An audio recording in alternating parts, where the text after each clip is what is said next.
morning, good afternoon, good evening. How are you guys doing? Good to see everybody. Let me get my stuff right here. What's going on? We don't know what's going on. There we go. How about that? Anyway, good morning, good afternoon. My name is Quinn Jacobson. I'm sure you guys already know who I am if you're watching this. If not, welcome to the Studio Q live show. We try to meet every Saturday and have a little chat about wet collodion or death denial or something interesting, right? People join us more for the technical, so we'll hang with that for a little bit. But anyway, we are going to continue that tradition and just kind of say hello to everybody. Good to see Thilo. Good to see you. Will, excellent. Peter, everybody in here jumping in. That's great. We love it. We love it. So we're going to have a little bit of a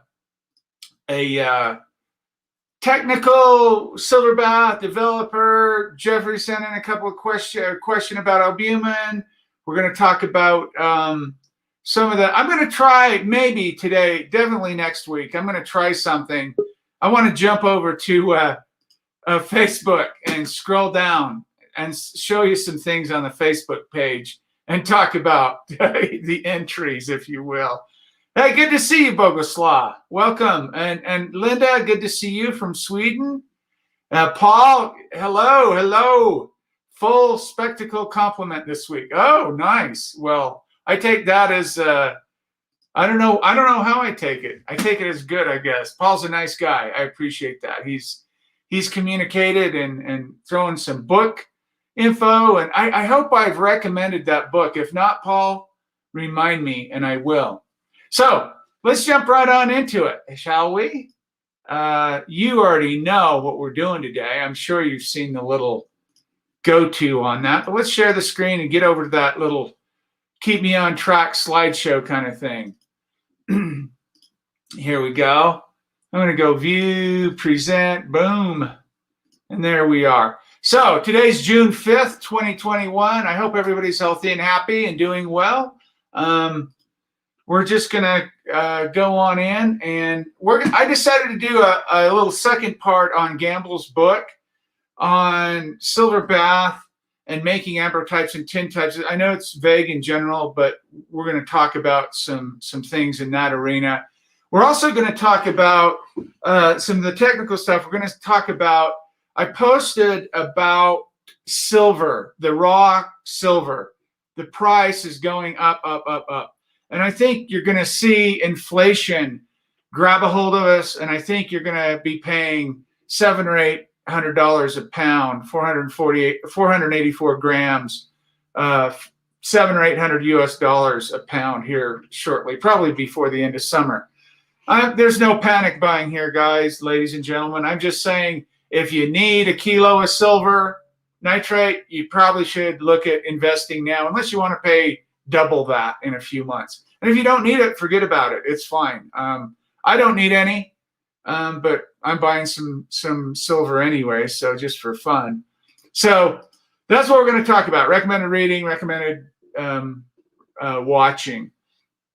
I wanted to go over this. I don't know if people send me emails saying, I don't understand what you're talking about. And I've addressed this before, but I'm going to reiterate. I don't know what you're talking about, 30 grain bath and 40 grain bath.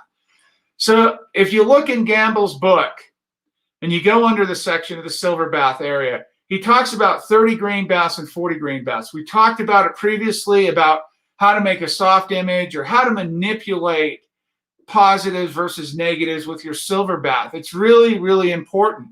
And I just wanted to clarify clearly what a 30 grain bath is and what a 40 grain bath is.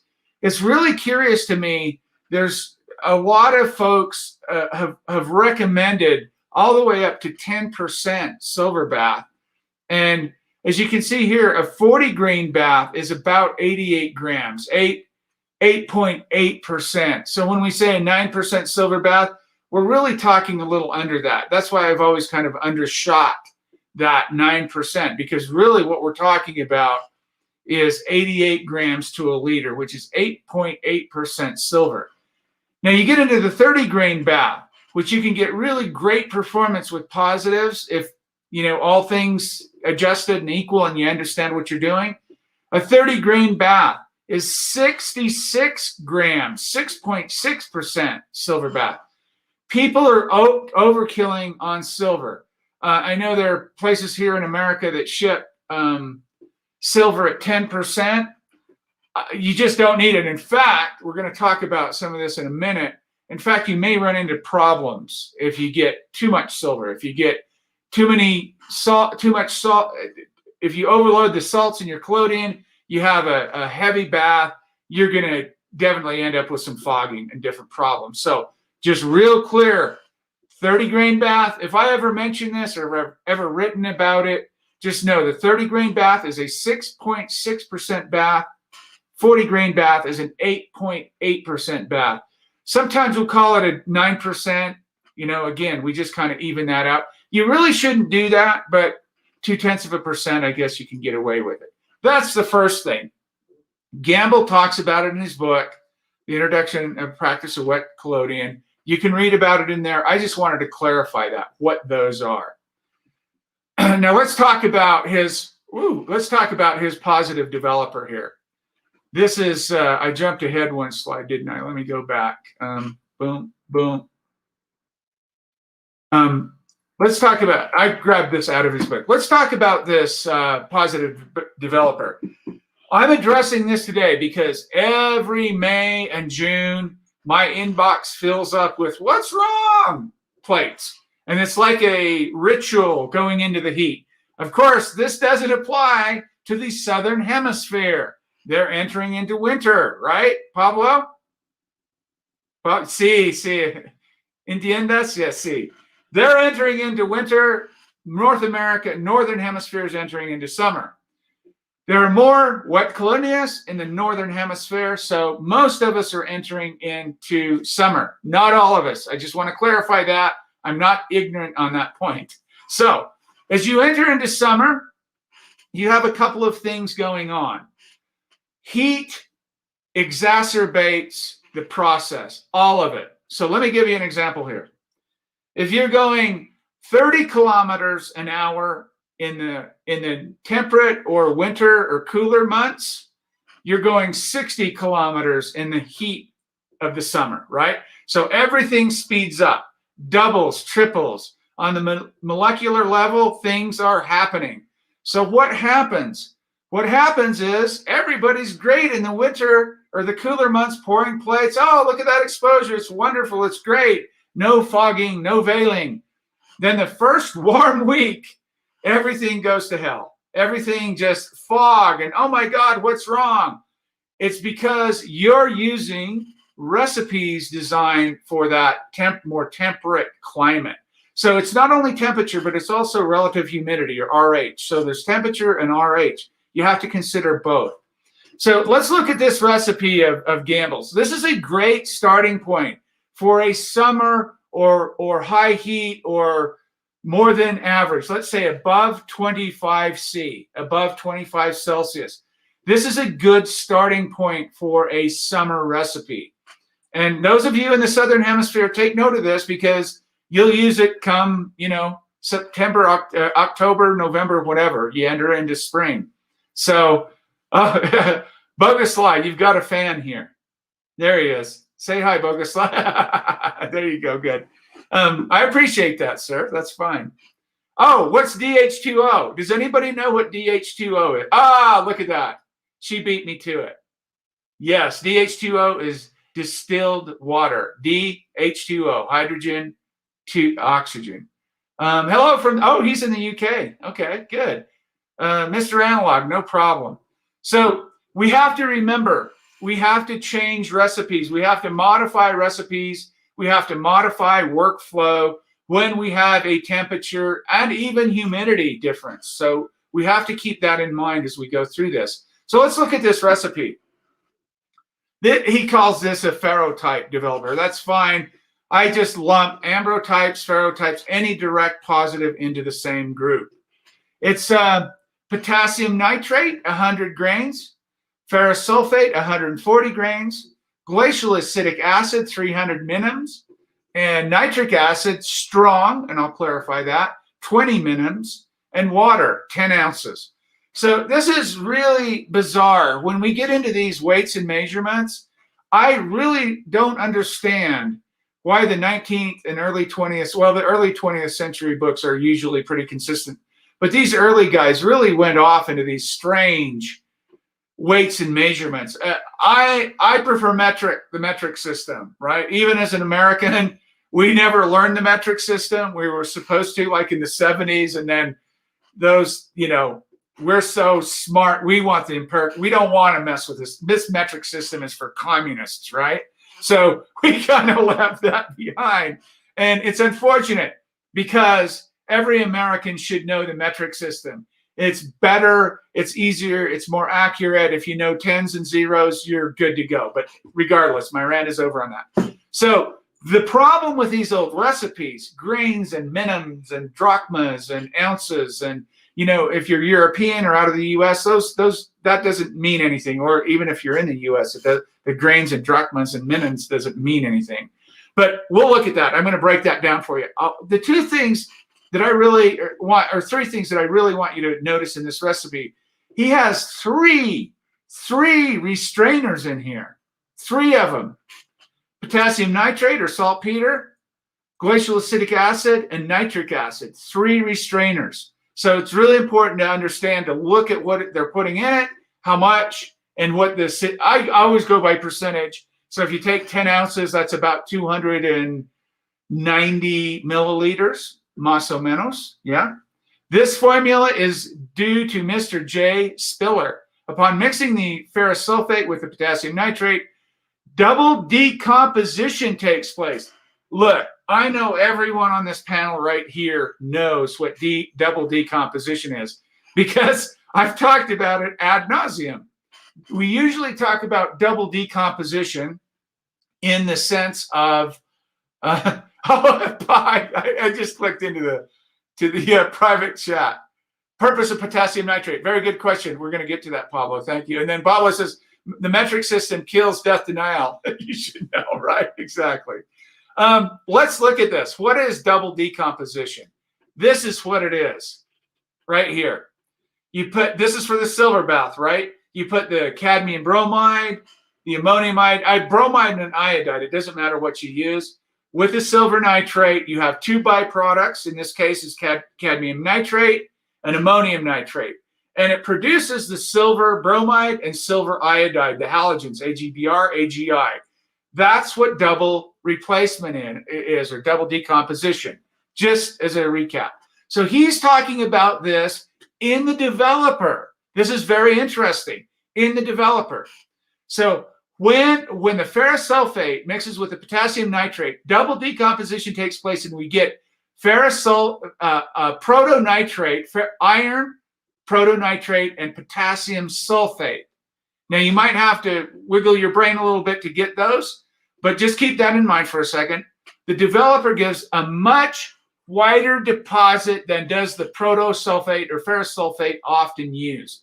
So alone, you get more what I call dead whites. We talked about this before. And here you get bright whites. But not only do you get bright whites, Pablo, the potassium nitrate is also a restrainer. So when it mixes with the iron ferrous sulfate, the double decomposition produces those 2 compounds that gives a brighter deposit of silver without blowing the highlights out. This is not copper sulfate, guys. This, ladies and gentlemen, this is not copper sulfate. This is a whole different process, right? So keep that in mind. The developer gives a much wider deposit than does the ferrous sulfate or protosulfate of iron, often used. Alcohol is added when required in the proportions of 15 to 20 minims per ounce of the solution. So again, we've talked about ad nauseum that you really don't want to add, especially with the new silver bath, you don't add any alcohol to your developer, but you want to be cautious about how much alcohol you put in your developer, right? This can cause, especially in the heat, it can cause some problem, even not in the heat as well too.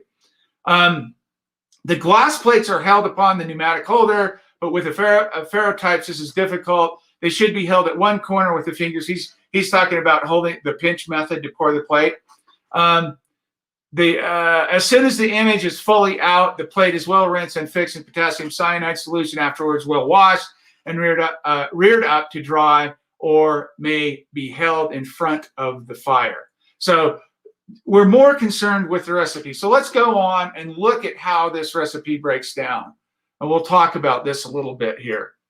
This recipe breaks down potassium nitrate, or some people call it saltpeter, KNO3, 6.5 grams. Man, check that. That's a lot. We're talking about about 300 mils. So if you were to triple that, around 900, you're in the almost 3% range of saltpeter there. That's a load. That is a load. Ferrosulfate, if we triple that, we're around 3%, right? 2.8, 2.9% of the total volume. I like to work off 1 liter. 1,000 milliliters divided tells me the percent. So 1,000 milliliters with 30 grams of ferrosulfate is a 3% iron sulfate developer. Glacial acetic acid, 18 mils. That's still, you know, we already have 6.5 grams of potassium nitrate in there. Now we're putting 18 mils of glacial acetic acid. Nitric acid, when he says strong, we're talking about 70% plus of nitric acid. HNO3, it's only 1.25 mils, but string that out to 1 liter. You're almost, you know, you're 4 mils there. You know, that's a lot of nitric acid. And then distilled water, 300. And then grain alcohol, if needed, is about 10 mils for this solution. So again, you're averaging 30 mils, which is about normal for a developer for flow, right? Alcohol. We know what alcohol does. So that's a very interesting developer. If you're in a geographical area that you're moving into the summer, it's getting warmer, you might want to look at this recipe and try this recipe. It will produce very snappy, bright images, what I call bright whites versus dead whites. And dead is kind of a pejorative term. It just means the whites are a little softer. That's all we mean by that. So I hope that makes sense. If you have questions, let me know. I'm not even on my chat here. Let's see, Thilo, good to see you, brother. They say in the U.S. a metric system is only used by 3 groups of people: immigrants, scientists, and drug dealers. That's a good one, Thilo. I appreciate you posting that. Very good. And then, yeah, very, very good. Hey, Steve, good to see you again. Cheers from Kansas City. Good to see you, brother. Very true, very true. Let's go over here. So that is a little bit on silver developer, a little bit on the silver bath, 30 grain and 40 grain. Read the primary literature. You're going to run into these terms constantly, and you're going to say 30 grain and 40 grain. What is that? Just remember 6.6% on the 30 grain, 8.8% on the 40 grain. Very important to remember. Peter says the developer after. I'm not sure what you mean, Peter. Can you clarify? Be happy to try to address that. Those are 2 points. And then the positive developer, this would be, you can use this in temperate or cold weather as well, this developer, but this would be a really good one to start with in the summertime. Rather than, oh God, somebody wrote me and they said, I read you should drop your pH to 2 on your silver bath, and when it's hot, and do all this other, don't mess with your silver bath. Don't do it. It is not worth it. You'll see in a minute. I've made images in 35 degree, 90% humidity, and I never mess with my silver bath. I just don't do it. Manipulate the developer, manipulate your environment as far as a cooler or whatever goes, but don't mess with your silver bath. To develop the plate, the developer after, to develop the plate. Again, I'm not really clear on what you mean by that, Peter. So the process goes, you pour your plate with collodion, put it in the silver bath, however long it takes to sensitize. You look at it, it's a visual thing, 2 or 3 minutes usually. In the summertime, guess what? You're going to be down around the 2-minute mark, maybe 2.5, you know? So again, this is all plays across. It's physics. It's science. It's just logic. You spin those molecules up fast with heat, shorter time for everything to happen. What happens if you leave your plate in too long in the heat? Well, you'll pile on that double decomposition. You'll pile on silver that you don't need, and you'll probably fog. You'll probably end up with a problem. And again, I understand wanting to drop the silver bath down. And if you only make positives, maybe, you know, that's fine. pH 3 if you want. But this is the developer. Oh, yes. I'm sorry. It is the positive developer, Peter. Yes. This is for positive plates. So, and we're talking a little bit, I would say the 30 grain bath is more, I would lean more to the positives, the direct positives. 40 grain bath, more, I would probably want to use more on the negatives, but not necessarily. Paul says UK has restrictions on nitric acid. Have to use a 3% solution. Yes. That's okay. I've run into this before. This is it's common in some countries. You can't get that strong nitric acid. So again, what you have to do is you have to multiply, just like Paul says, and extrapolate that out and see where you're at. Compensate the liquid though. You don't want to end up with, you know, 1.5 liters of nitric acid and, you know, 100 mils of water. Yes, you have to get strong acid. The 3% nitric acid really doesn't do a lot for the process. I mean, mildly, yes, but not a whole lot for the process that way. So I understand, though, if you can't get it, you just make it work. All right, to some of the technical Q&A. Jeffrey wrote in and he asked about edging the plate versus albuminizing the plate. Basically, albumin, right, Jeffrey? We're talking about what is albumin to begin with. We're talking about egg whites mixed with water. And in this case, we're not making albumin prints, which are a lot of egg whites, whipped up, salt, glacial acetic acid, that whole run. We're talking about egg whites or albumin that will suffice in putting on the edge of your plate or covering your entire plate with albumin for adhesion. And I'm going to talk about two things here. So your plate doesn't lift or peel. Not always, and you shouldn't really have to do this if you're cleaning your plates well for positives. Not always should you have to edge the plate or flow the plate with albumin to have your collodion stick to it. If your collodion isn't sticking to your plate, if it's lifting up on the edges or peeling off, that means you haven't cleaned your plate well. That means you have something on the surface or something interacting to prevent that collodion from sticking. And 99.9999% of the time, it's the edges, right? And you get what I call a little fish gill in the wash water, and that little fish gill turns into a great big, oh, there goes the emulsion floating off the plate. To prevent that from happening, it's really important that you give a binder or something for that collodion to hold on to. Sometimes people have used glass or some types of gilsonite and ferrotypes, depending, baked tin, baked seal plates, usually hold really well. Aluminum, you'll never have peel. Glass, certain types of glass are much more difficult to have the collodion adhere to. I always tell people, do not get that green, crappy glass. Don't use dubious glass that's been used in some chemical process or manufactured in a way that it has a film or a barrier or something added to it when the glass is made. A lot of times that will prevent that collodion from sticking.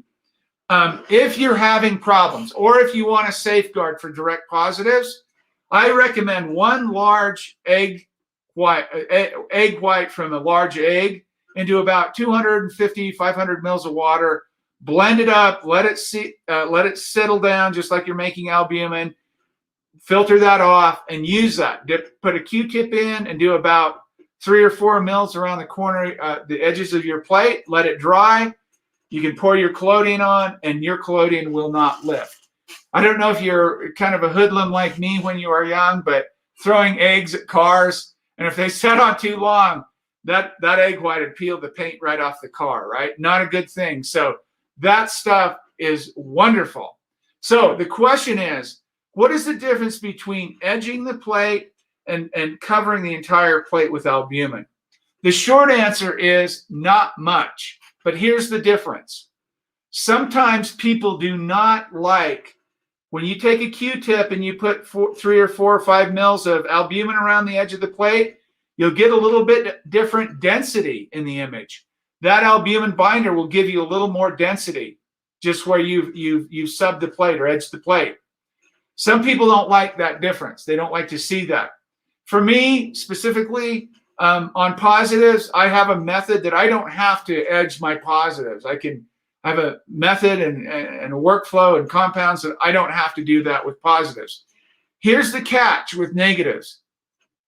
If you ever have to redevelop or use pyrogallic acid on a negative and you haven't albuminized the edge or the entire plate, pyro has a tendency to shrink collodion and it'll lift up off the edges. So it's really important that, hey, if you get a great foundation negative, you don't have to redevelop, you nail it, good exposure, long development, whatever you're doing, great.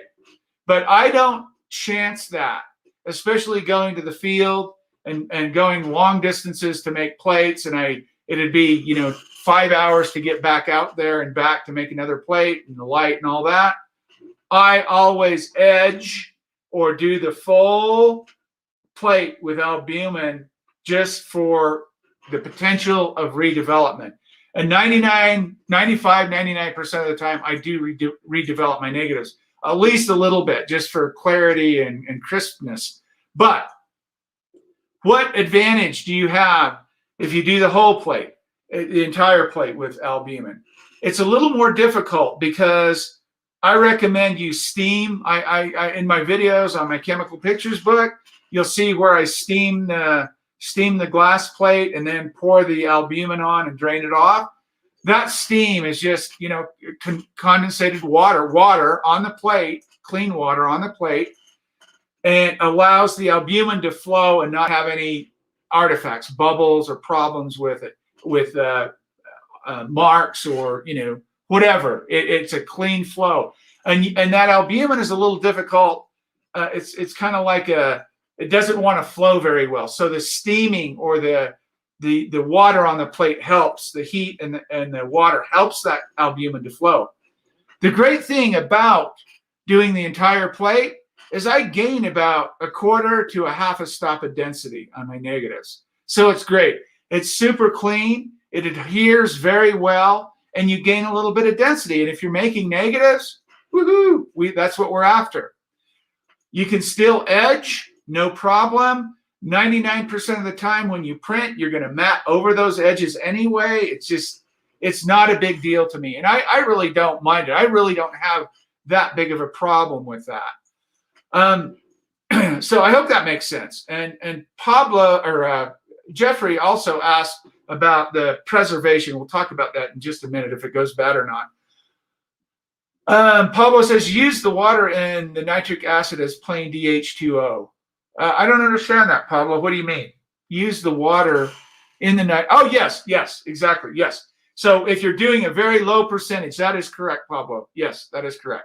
Good point. Yes, that's what I meant. So if you have a very low percentage of nitric acid, if you can't get the really strong stuff, use that balance, that other 97% as your stepping block, as the carrier. So Chopper says, can one flow albumin onto a glass plate and then store for later use? Kind of like Jeffrey's question. That's a good one, Chopper. And here's the answer. Yes, you should do that. Anybody worth their salt in wet plate collodion work knows that preparation is about 99% of success. So if you don't prepare and you haven't tested and you don't have all the materials ready to go and handy and working well, you're going to have a bad day in the wet plate world. So yes, there's a video out there. I think I've shown it on here actually, where I'm in Germany and I'm showing you my plates in the envelope, the whole plates that I've albuminized and prepped in advance. I used to do 20 whole plates at a time, 20 half plates at a time, all cleaned and prepped, put them in envelopes. I put them in my cooler or my carrier, and off I go to the field, and they're ready to pull out and pour collodion on. So yes, you can do that, and you absolutely always want to have those prepared in advance. You surely don't want to do it the day of or an hour. That's just too much logistically. Linda says, is it always because the glass is not clean, or does the age of the collodion matter? Does the age of the collodion matter? No, Linda, it's always because it doesn't matter on the edge of the collodion. It's always because the surface that you're pouring it on has something interfering with the adhesion. I've talked before about the role of ether. Ether, it evaporates really quickly, shrinks and holds and pulls down the collodion onto the plate. And once that ether is gone, and if that collodion isn't cleanly tacked down, I always use the example of I work in knife making, and so I can stack pieces of steel, and I can put them together, heat them up, and smash them, and they'll weld together. That's how I see collodion laying on the glass plate. If you don't have a clean surface, if you don't have clean material, and you try to forge weld steel together, it'll just peel apart, right? There's got to be clean surface, adhesion, perfect, no problem. And the methodology that I use, I'm not bragging here, but I don't think I've had a positive plate peel on glass for years. I don't know. I can't even tell you the last time I had a plate peel on glass. And that's not subbing. That's not edging the glass with albumin either. That's just the methodology of cleaning. A lot of folks overthink these processes, and they go down a rabbit hole. So they put their plates in the dishwasher first, right? And they put some, God knows, cleaner in their dishwasher, and they clean their plates. So now you got a film of something you don't know what's on it. Then you take alcohol and try to clean that off, and the alcohol isn't a good quality. So you're adding all kinds of stuff on top, and you can't see it. This is nothing you can, like dirt, you can't see it. It's just, it's best to go as simple as you can. Use calcium carbonate, alcohol, and water, distilled water, and if your methodology is good, you won't have your plates peeling. But if you're in doubt, or if you're new, or if you don't want to take the time to clean those properly, which I don't advocate, but if you just don't feel confident, edge those plates with albumin. Take a Q-tip, put it in the albumin and edge them. Or take a steamer, heat the plate up, pour your albumin on, set it up, and let it dry. Make sure the albumin is dry, whether it's edged or flowed completely. Make sure it's completely dry. Usually takes, 15, 20 minutes. Depends on the environment. Delamination of collodion. Very good. Very good. Yeah, that's what it is, really. Yeah, exactly right. That's exactly what it is. Forge scale and steel. When steel gets up to temperature, it oxidizes and puts a layer of what we call, a layer of crap, if you will, garbage, oxidized garbage, and it won't allow those two pieces of steel to forge well together. It needs to be super clean and come together just right. So, or only make positive plates. Positive plates will peel too. But yes, just figure out your workflow and whatever you need to do. Albuminizing the edges is a great way to assure your collodion won't peel. So, does it go bad like milk? Does it spoil? We all know the basics of bacteria. Egg whites, they're living, so to speak, right? They're an organism, basically. And you put heat and you have moisture, you have the potential to grow some stuff in there, right? Mold. The only time your albumin will go bad is when it's in that liquid form. And if it's warmed, if it's not cooled or kept in a temperature where bacteria can't grow. There's some compounds you can put in, like in the thiamol. I put in the Photo Bloom 250 when I'm making oil, or carbon print glop or stuff like that. That we don't like to put that in albumin, the thiamol. I would just say keep it in your refrigerator or make small batches so you can use it up. Once it's on the plate and it's dried, it has no potential of going bad. It will last forever, especially in a nice, dry, warm place. It'll just harden and harden and harden, just like albumin paper they used to make in the summertime. They'd float a bunch of paper and put it up in the attic to heat it, to harden that first layer of albumin. Perfect stuff. So no, it won't go bad unless it's in the liquid form. And what is the purpose of using albumin? Is to keep the plate from lifting or peeling, and you can get off into there's a whole process where you can add some silver nitrate and sensitize the albumin and make albumin-based positives or negatives, that kind of stuff. There's a whole bunch of stuff. But in this case, the albumin that we're using is for the collodion to stick to the plate, and or for the collodion not to shrink when you use pyrogallic acid on it when redeveloping. I hope that makes sense. Focus Light says, what do you think about 2% gelatin sublayer to yes? Yes, I started using that actually, and it is wonderful. Not only do you get the benefit of a super clean plate if you do it, but you get that density boost. Again, you get that little leg up on exposure, right? Gelatin is awesome. If you want to go to that extent, it'll help you out. It's a little Kickstarter. Absolutely. Gelatin, albumin, especially gelatin, but albumin will do something similar. I'd say probably about half the density with albumin. You get about twice the density from the baseline with gelatin. Gelatin will really pump that up. So yes, I absolutely encourage that. If you want to take the time to do that, it is awesome.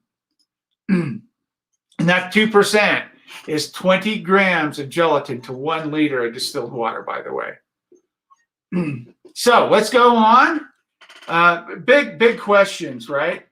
So here we go. This is what I was talking about earlier. Fogging, veiling, and heat. What is too hot and too humid? Temperature starting, what I say in my book, roughly, temperature starting around 25 C, 77. Guess what we have today on the mountain? We have 25 C out there today. It's beautiful. I'm all sunburned from being out putting my greenhouse up. That sun will burn you up here, right? We've talked about that already.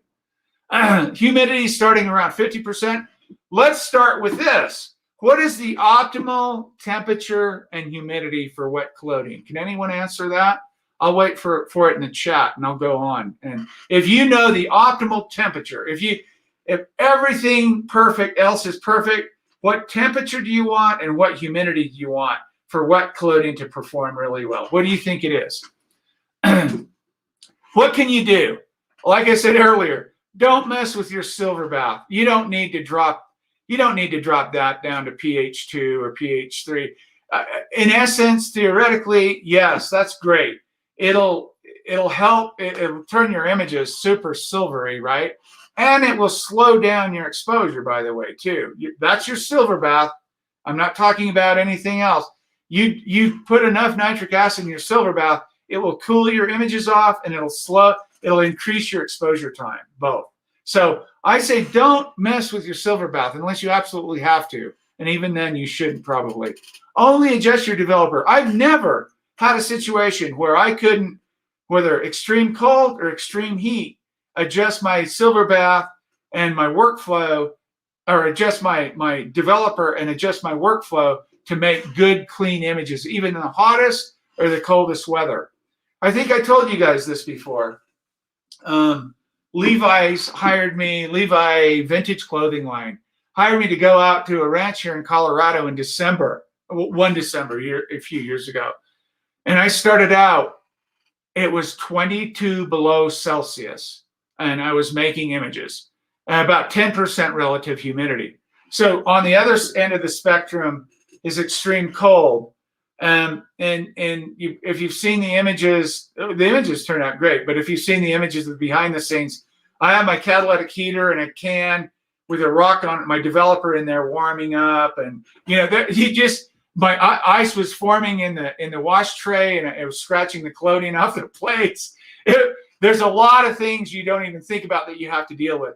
But most people won't venture out into that kind of cold to make plates, but they will venture out this time of year, or starting this time of year, in 35, 36 degrees Celsius weather, mid to high 90 Fahrenheit, very high humidity, and try to make plates. I know most of them, a lot of times, they just absolutely fail because they're not anticipating the physics. They're not anticipating the changes. So this is very important to keep in mind if you're going to go outdoors and find yourself in trouble.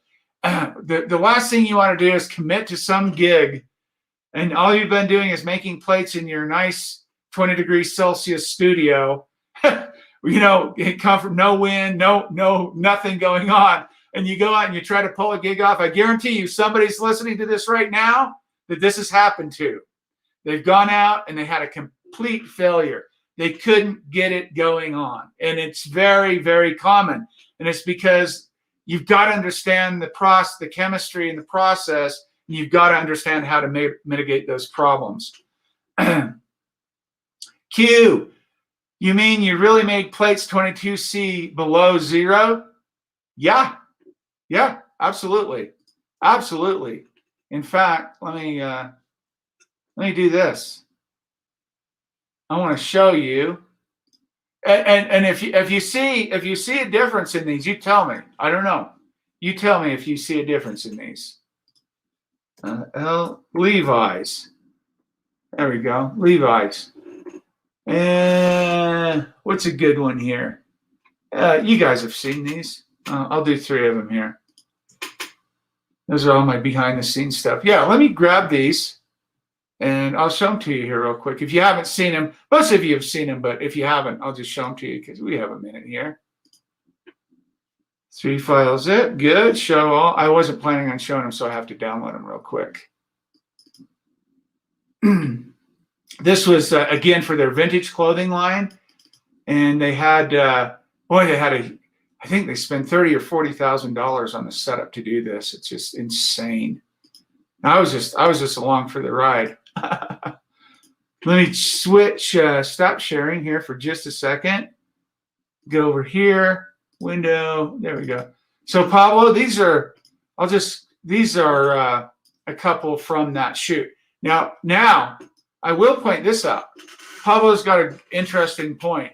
Do you guys see anything there that you say, ooh, wait a minute? Yeah, what is it, Jeffrey? What do you see? Anybody? The mark on the top right. Beautiful, exactly. And when you see this is temperature related. This is a silver bath temperature related artifact, no doubt about it.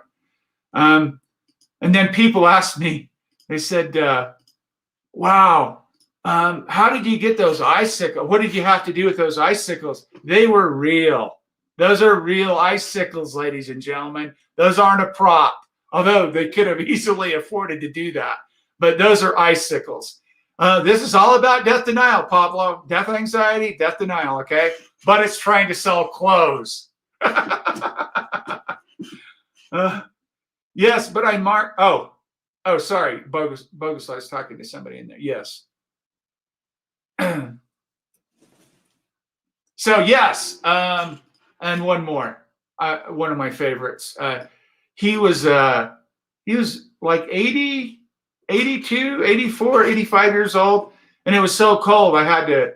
I fired my truck up, put the heater on so he could sit in the truck and stay warm before we made the image. But yes, you can do this. This is 22 below Celsius, -6 Fahrenheit, 8 to 10% relative humidity, super dry, super cold. It's the same things you're going to run into on the heat side. It's just the opposite end of the spectrum is all. So yeah, it's a good lesson.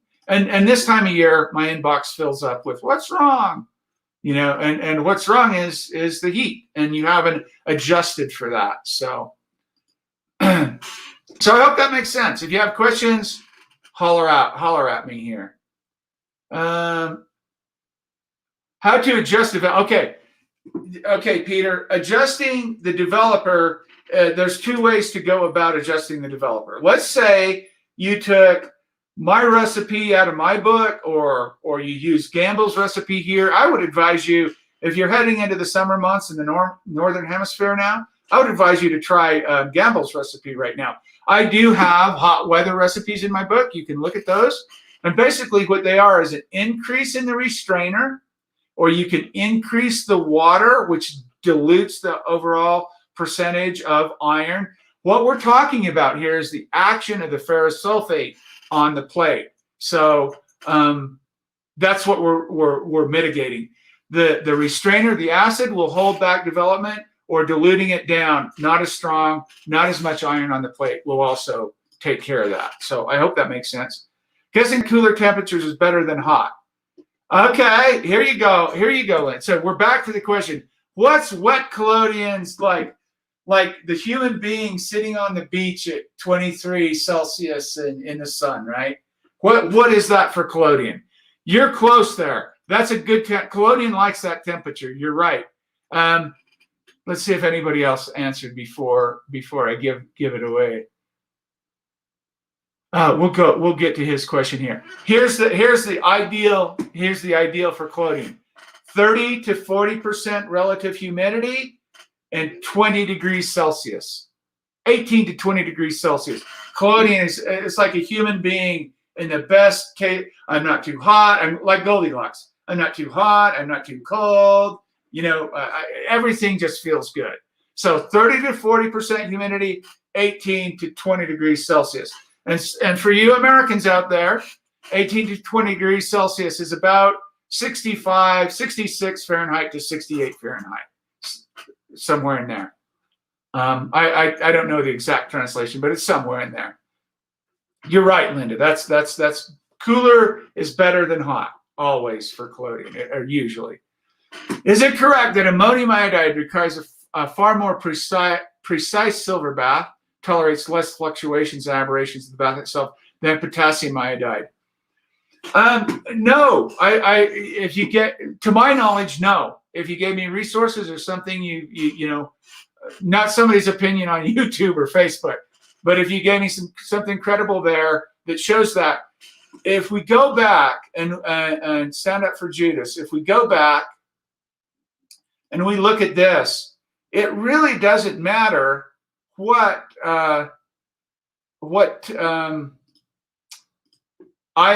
salts you're using. You could replace.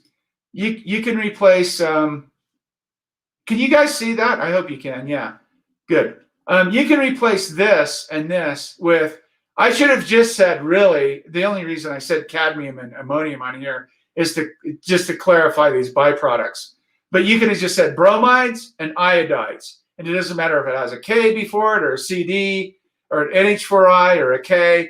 It interacts with a double decomposition, interacts with that, produces these nitrate byproducts, and produces the halogens. So, no, to my knowledge, it doesn't have any bearing on the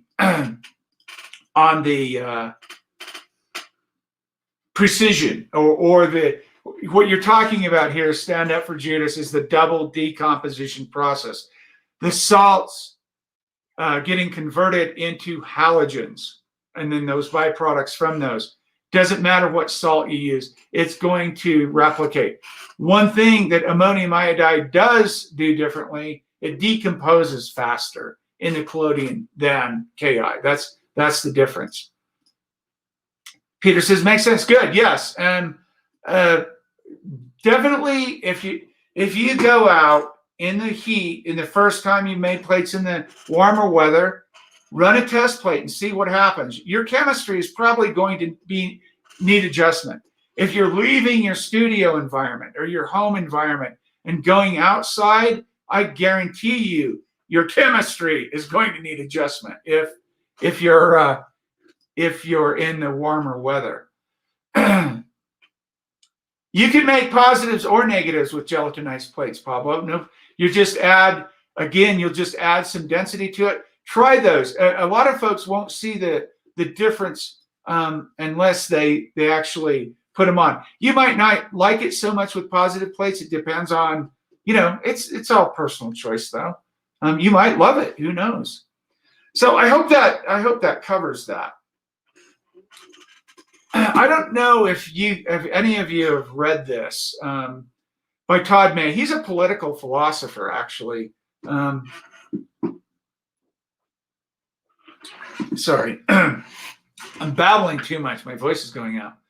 He's a political philosopher, and this is in a series called The Art of Dying, or Art of Living. Sorry, The Art of Living. It's only about 100 pages, but with the technical, I got to get a little something in here for the death denial too. If you're interested in these topics we talk about on this show, as it relates to art and it relates to why you're making plates and why we do the things we do, check this book out. It's tiny. I think you can actually even get it online if I'm not mistaken. But Todd May, political philosopher, he says in this book, Todd May seeks to confront death in its power. He considers the possibility that our mortal deaths are the end of us and asks what this might mean for our living. That's a great way to put it. What lessons can we draw from our mortality? And how might we live as creatures who die and who know we are going to die? See, we had Sheldon Solomon on. He's one of the guys that brought this into the public mind. Now you see, this is published in 2014. Now you see people, if you get looking around, all kinds of people have written and assumed these positions about death anxiety, death denial, and terror management theory. But if you're interested, this is a very good, short, quick way to pursue some of the stuff we've talked about on the channel. I probably mentioned before, Harmony Korine is probably one of my favorite filmmakers and directors. Gummo is probably one of my favorite films. This is a close second. This is called Julian Donkey Boy. And if you've never seen this film, you'll probably enjoy it. It starts out with, "O mio bambino caro." Anybody speak Italian? That's my dear father. It's a Puccini opera. No, I think it's a Puccini opera or a Puccini piece. This is a very interesting. In fact, this is going down the lines again of the philosophical position on death, the philosophical position on othering, and marginalized communities. You might, I recommend these, and if you hate them, I'm sorry. I think some of you will love them. I don't know many people that watch this, but the people that I do, I think may enjoy as a creative pursuit, as something intellectual and philosophical and something to think about. Jeffrey says, I've used silver bath with KI salts, collodion, and NH4. Didn't have any issues with it. No, definitely not. Yes, exactly. Yep. I like to get the gelatin on one side only. Yeah, you can do that, Pablo. Flow it just like collodion. You'll have it on one side. And if you do get it on the other side, take a razor blade and just scrape, after it's dried, just gently scrape it off or wipe it off when it's wet. Let me show you this trailer. Well, let's watch this trailer. See if this does anything for you. It might not. I don't know. Let's see.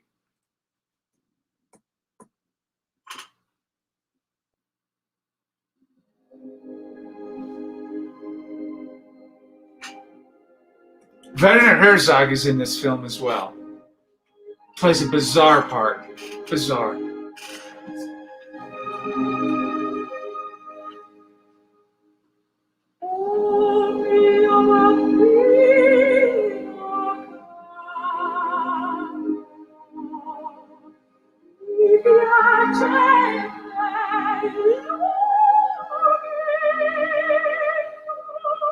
got a phone.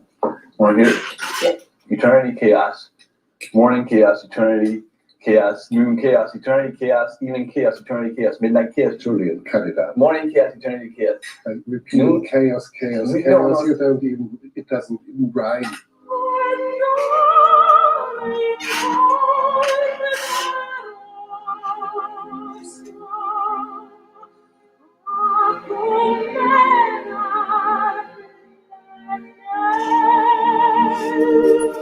You look so stupid. You look utterly stupid. If I were so stupid, I would slap my own face.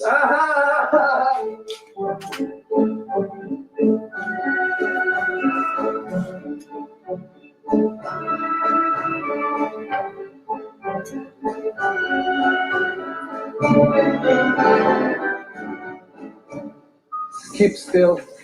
Don't shift around. Come on, be a man.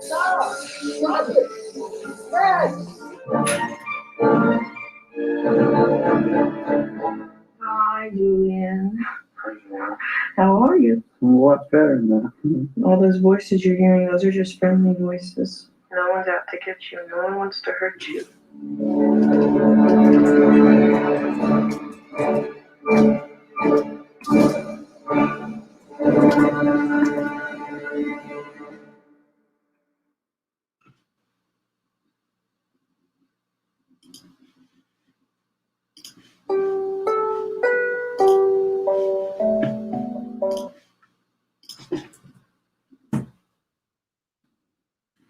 So that's it. If you have any questions, send them to me.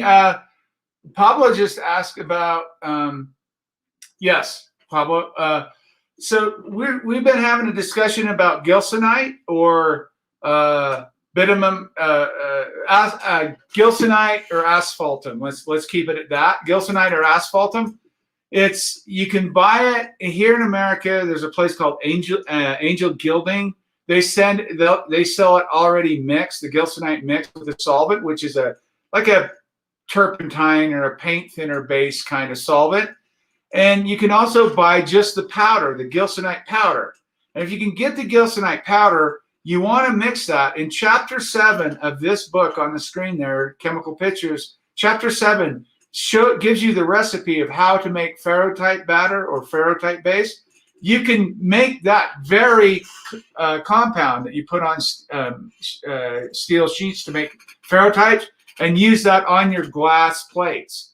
In fact, it has a little Canadian balsam in it. It has a little bit of a plasticizer, keeps it moving, keeps it from cracking. There's a lot of latitude.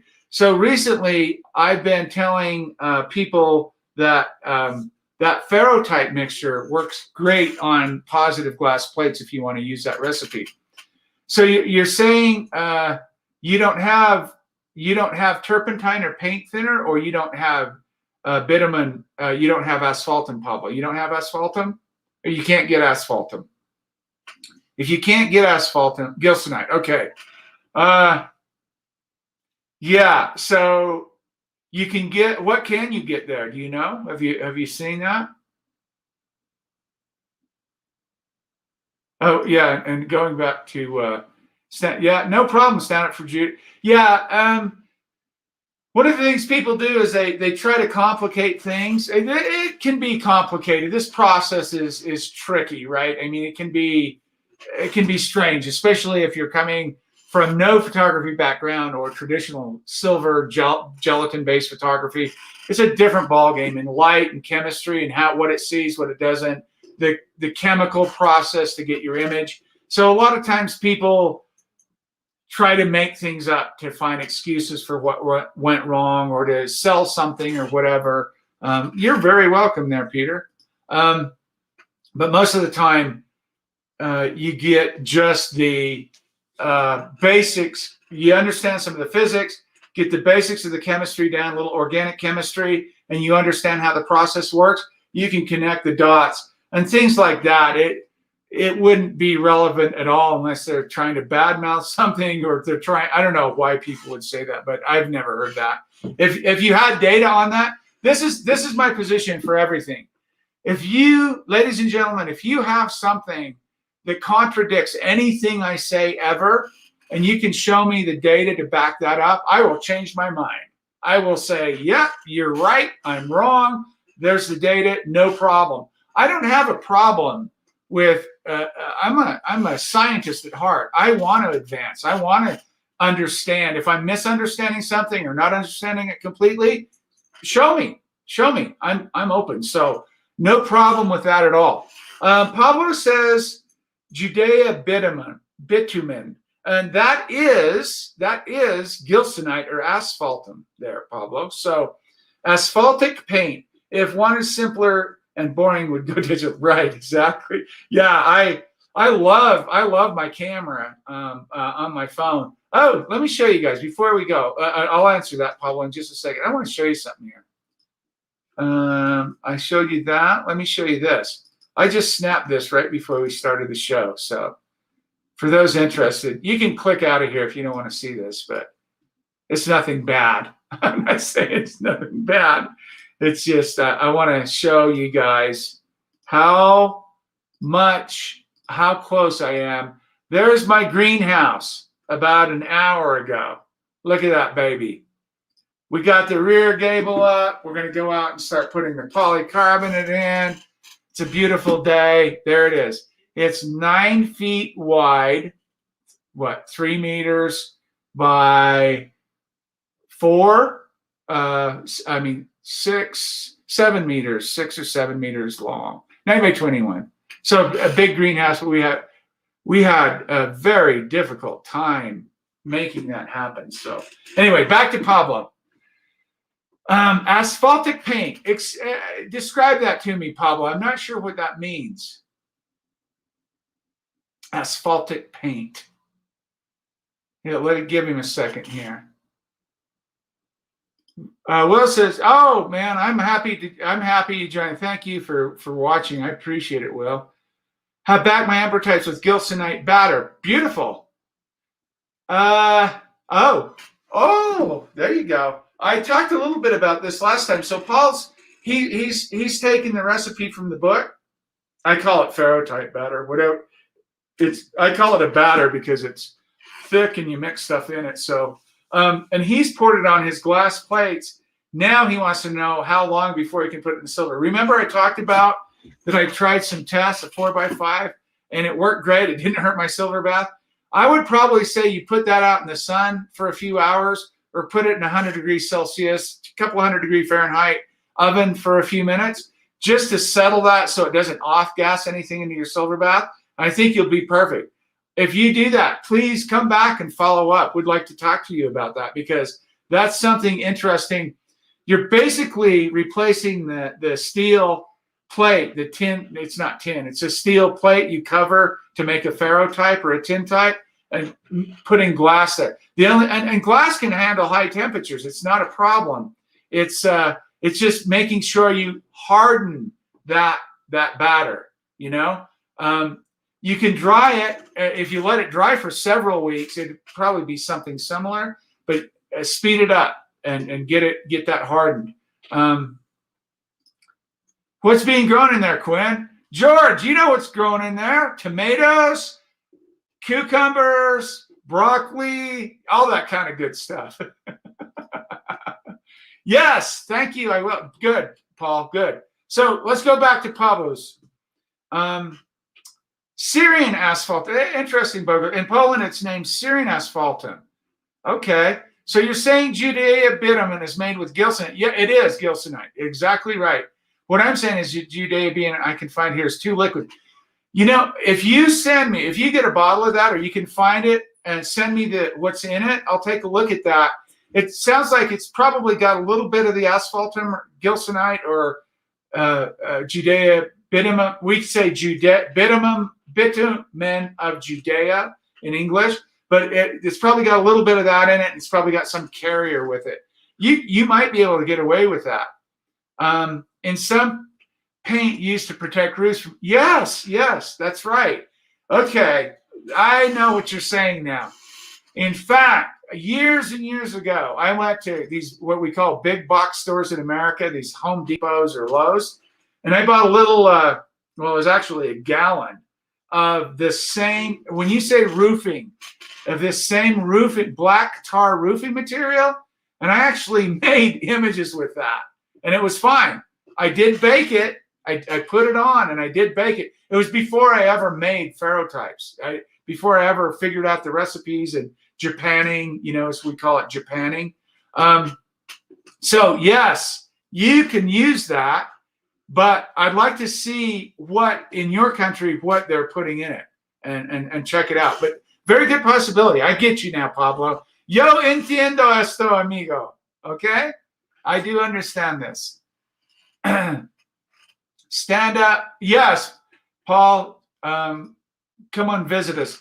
And Stand Up for Judas says, I also read that with potassium iodide, you can mix into ether alcohol bromide, let it sit for 30 minutes, filter out particular pouring, mix into collodion and add iodide, make collodion. Okay, let's see.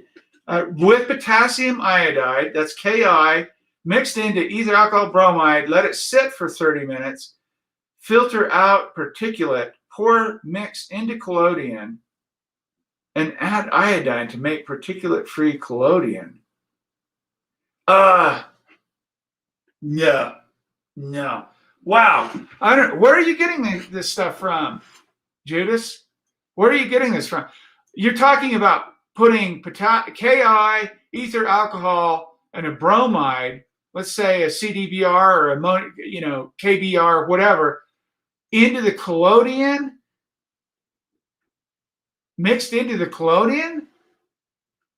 What I'm reading here is I'm reading somebody's misinterpreting taking a 0.5 gram of potassium iodide, Ki, and putting it in your silver bath to excite the silver bath and filtering that out.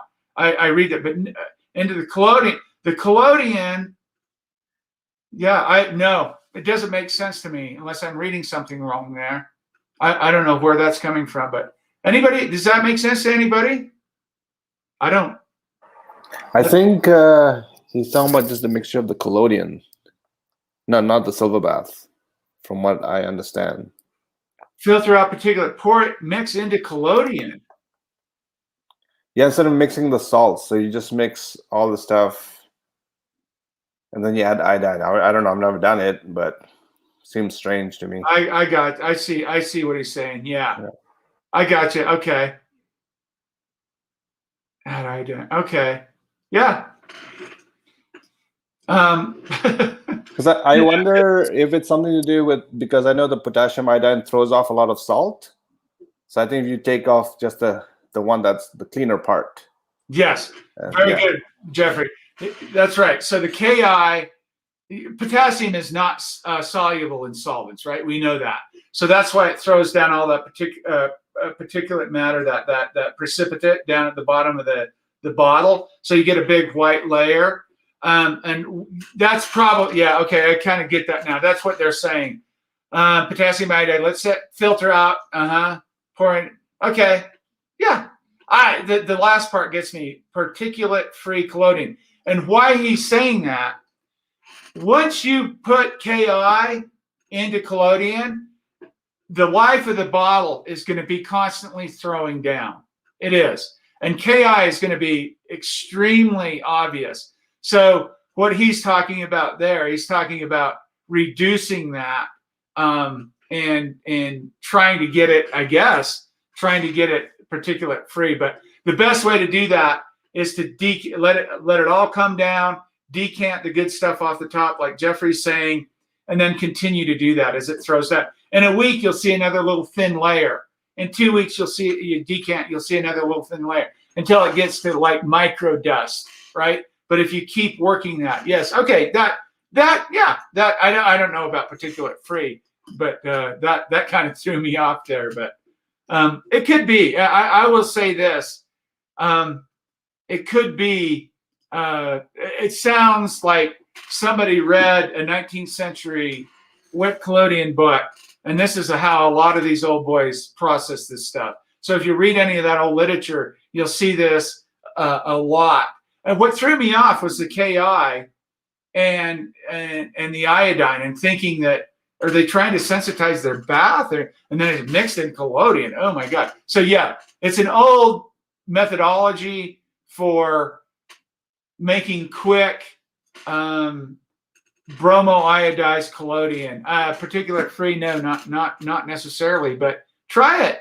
Come back and let us know. Stand Up for Judas.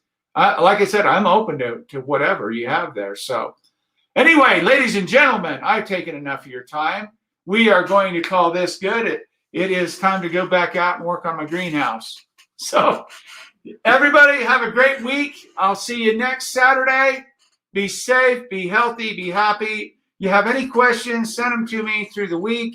I appreciate those that send in and ask as simple or as advanced questions as you want. or come in and ask them. They're great too. No problem. And thank you so much for your time, for hanging out with me for an hour every week. I appreciate it. Have a great weekend, and we'll see you next Saturday. Ciao, ciao. Bye-bye.